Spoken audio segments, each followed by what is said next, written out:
What's up, guys? It's Sean and Evander, who is apparently currently busy. What are you doing again? Tomodachi Life? No, playing the Oracle of Ages. Yeah, it's pretty good. We just finished recording fucking When Happy Never Comes. I cried. And because he doesn't want anything funny, isn't that right, Evander?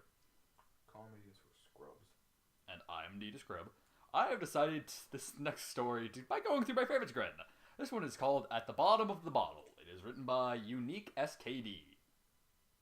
Holy shit. Those are my initials. What the fuck? You gotta stop her. That doesn't even make sense. That's just weird. A lot of things don't make sense. And a lot of things are weird. Put some knowledge on you. Okay, let's just get reading the story. Barry Punch was an alcoholic. Everybody in Ponyville knew this. She knew this. But she never had a good enough reason to quit drinking. And then, one night, she got one.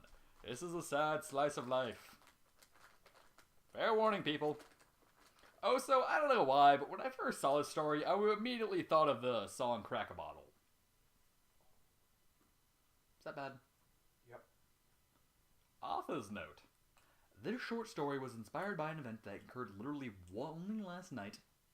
In a pathetic depression over being alone again for yet another Valentine's Day, I took a whole bottle of amaretto and got slightly tipsy.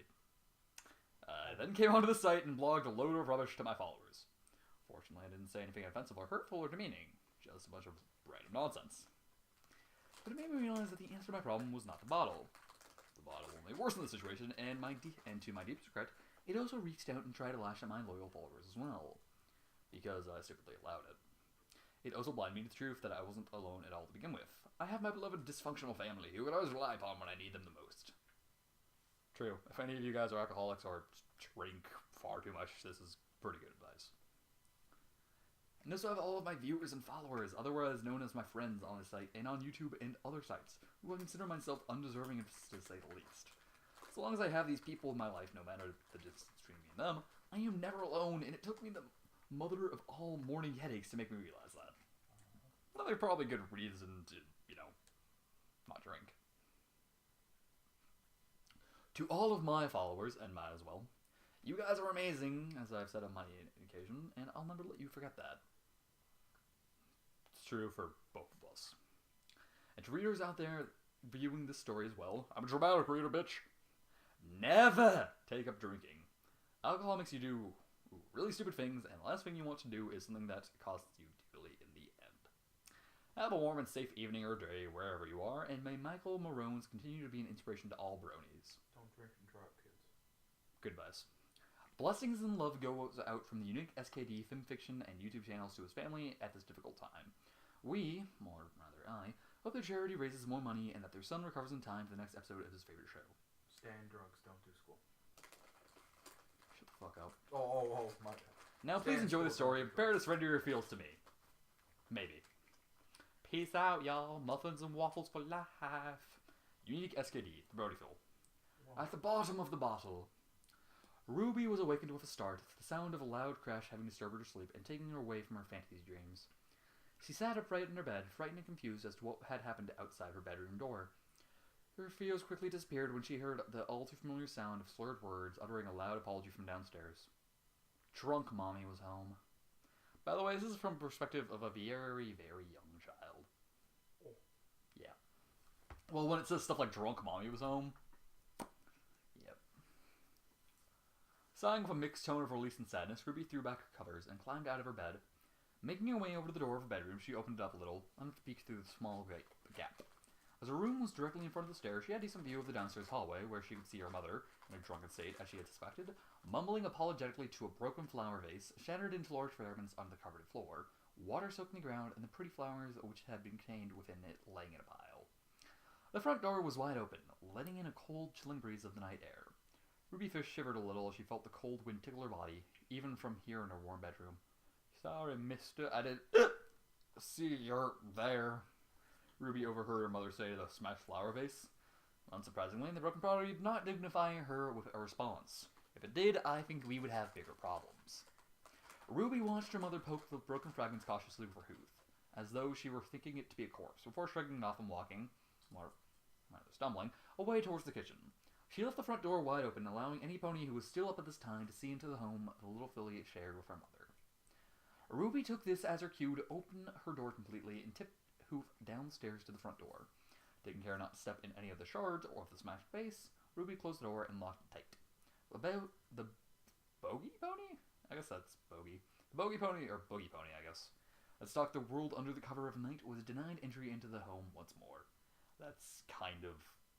wow. Again, taking care not to step in any of the shards, Ruby crept towards the kitchen where she saw her mother opening the cupboards and drawers looking for something. Ruby had a good idea what that something would just happen to be. Mommy's happy drink. The stuff that made Mommy into drunk Mommy and drunk Mommy into even drunker Mommy, otherwise known as not so nice Mommy. You see? It's dark. Berry Punch turned around as she closed the pantry door she had been exploring in her quest for the... What the fuck was that? God damn it. She had been exploring her quest for the happy drink, and stopped when she saw her filly standing in the archway. Archway? I don't fucking know. Berry smiled sheepishly as she stared at her daughter with half-lidded eyes, barely managing to remain steady on her intoxicated hooves. Hello. I don't know how to pronounce that. It's Hullo. How the fuck do we pronounce that? Hello. I was gonna sound drunk. Hello, Ruby girl, Mommy's... I'm from the bar I likes. She stuttered, giving her daughter an innocent little wave of her hoof, which nearly caused her to fall on her side. Ruby didn't answer her mother. Just stood there, looking at her boozed parent, smiling sheepishly, drunkenly back at her. It's like hello. It's like saying hello. It's like you're British. So essentially, drunk Mommy is British. Like when they say ma'am, it's like hello, mom. What? I know. Well, you know. Ruby didn't like drunk Mommy, not one bit. She liked regular Mommy, the one who smiled when she greeted her in the morning, who waited for her outside of school when the home time bell rang, who didn't make a scene at her pantomime plays when she was given the lead role. Drunk Mommy was not her Mommy. She just looked like her, but she wasn't her Mommy. It was all the fault of that stupid stuff Mommy called her happy drink. The bottle which turned her nice Mommy into not so nice Mommy every time she drank from it. Mommy used to say that helped her to calm her down, to relax her nerves and allow her to cope with Daddy not being around anymore. Oh. But that was the excuse from 3 years ago. Ruby was young, but she was a lot more mature and wiser for her age than she let on. She had to be, especially when drunk Mommy had come into her life and stolen her regular Mommy from her. Barry teetered over to her daughter and knelt down beside her, her daughter cringing from the reek of booze lingering on her tongue. Hey, sweetie, Barry began, her head swaying side to side. Have you seen Mommy's happy drink everywhere? Mommy needs it badly. The way it's fucking spelled is great. It's BHDLY. Oh. That's fucking great. Oh, Ruby knew where it was, alright. She looked her Mommy in the eyes as she replied, I put it all down the sink. I immediately think of the Aqua Teen Hunger episode that involves Bible with roots. No.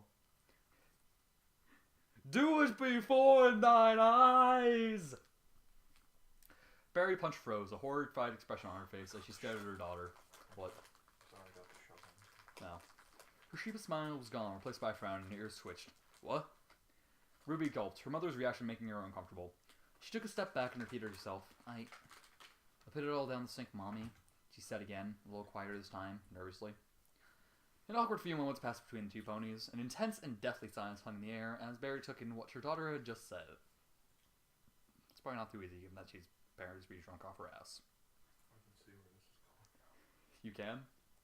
Do you like where this is going? Someone's about to get beat. Oh my god. I'm sorry, but it's true. Just fucking listen. Okay. In her drunken state, her first response to her daughter's words was a forceful hoof to her child's chest, pushing her over onto her haunches. Taken by surprise by her mother's action, Ruby was unable to get up quickly enough before the mother stood over her, glaring daggers at her.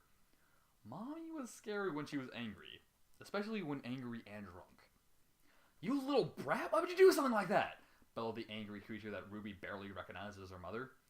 Her face was twisted into a snarl, and fierce eyes burning with seething fury.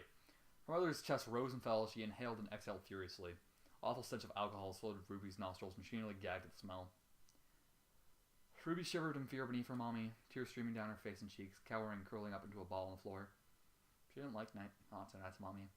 Not one bit. Berry Punch raised a hoof in a threatening manner as she roared again. Why did you do it, you little brat? She demanded. Her hoof remained raised in the air like a guillotine ready to sever the head of the guilty. Damn. Ruby closed her eyes. She spoke in a sobbing tone, what she thought would be her last words of the night. Because I wanted my mommy back, the little child bawled. Despite her drunken state, something within Berry Punch's mind clicked. She remained still in place, looking down at her daughter, who couldn't hold back her tears. She exploded into a wailing fit. She stood there, her hoof still raised above her head, for a long minute. She brought her own hoof down upon her daughter, who flinched and tightly closed her eyes before it made contact with her lower body, only to open them again when she felt another hoof throw itself around her, pulling her in so close to her mother's chest. Berry Punch held the little girl tightly to her chest, so close that Ruby was able to hear her pounding heartbeat. She began stroking away at her daughter's mane, holding her closely as though just a simple little breeze could pry her relief from her hooves. Her eyes were wide with shock and horror, the realization of the moment having just hit her, a steady stream of tears building up in her eyes and slowly making their way down her cheeks, dripping from her face and down onto her daughter's, with the tears mixing together and falling to the floor. I'm so sorry, sweetie. I'm so sorry. Berry Punch apologized to a little girl, her voice barely louder than a whisper, a voice breaking slightly as she spoke. Her hold on her daughter strengthened, and she began stroking her daughter's mane with more enthusiasm. Ruby responded, the only way she could think of at the moment.